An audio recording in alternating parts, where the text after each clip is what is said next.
دابا سيدي اللحم تزاد حيت القطع الجفاف كلشي كله كنقولوا لهم امين، ولكن اللحم الابيض علاش غالي؟ ياك هو غير مدخلات، هو اعلاف والفلوس، انا هما جوج وكنديرهم في واحد المكان سخون والضوء والغاز وغدا. بوطاغاز راه حتى هي مدعمه، علاش هذا غالي؟ في الأسواق صمت ثقيل، الزبائن يمرون مرور الكرام ينظرون إلى أسعار الدجاج الذي أصبح حديث الساعة، ليس بسبب طعمه أو بسبب فوائده الصحية، وإنما بسبب سعره الذي ارتفع إلى مستويات غير مسبوقة. تعلمون أن الدجاج الذي كان يوما ما رمزا للبساطة أصبح الآن رفاهية، حتى أن الكيلوغرام الواحد تجاوز 30 درهما في بعض المدن المغربية، فتحول الأمر إلى قضية تشغل بال الجميع. خليه قاقي، جملة أطلقها البعض على منصات التواصل الاجتماعي بالسخرية، لكنها تحمل وجعا حقيقيا يعبر عن معاناة أسر تكافح لتواجه تحديات كبيرة في ضغط نفقاتها، خصوصا وأن الضغوط الاقتصادية تكاد لا تنتهي.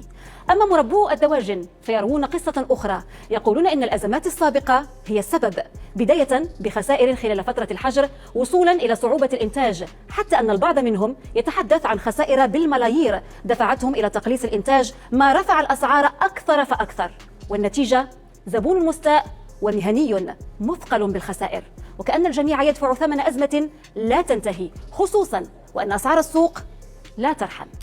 من جديد أطلق نشطاء فيسبوكيون مغاربة حملة خليه قاقي كدعوة مباشرة لمقاطعة لحوم الدواجن بشكل عام والدجاج بشكل خاص بسبب ارتفاع أسعارها غير المسبوقة، والتي ناهزت 30 درهما للكيلوغرام الواحد. منشورات متعددة بعضها التحف السخرية هاجمت وضع أسواق الدجاج وعبرت عن احتجاجها على الأسعار المرتفعة التي أنهكت جيوب المواطنين، ودعت لمقاطعة هذا المنتوج الأساسي في طاولة المغربي كأسلوب حضاري هدفه الضغط على المضاربين والوسطاء ودفعهم لتخفيض الأسعار من جديد.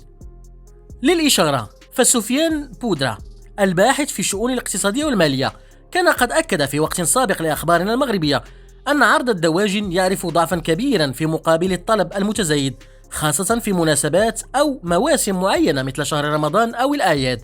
ومع ارتفاع أسعار اللحوم الحمراء والأسماك، لجأ المواطن المغربي إلى الدواجن كبديل رئيسي للبروتين الحيواني، كما أن تراجع القدرة الشرائية للمواطن بسبب التضخم وارتفاع تكاليف المعيشة ساهم في ارتفاع الطلب واختيار الدواجن كخيار اقتصادي نسبيا مقارنة باللحوم الأخرى.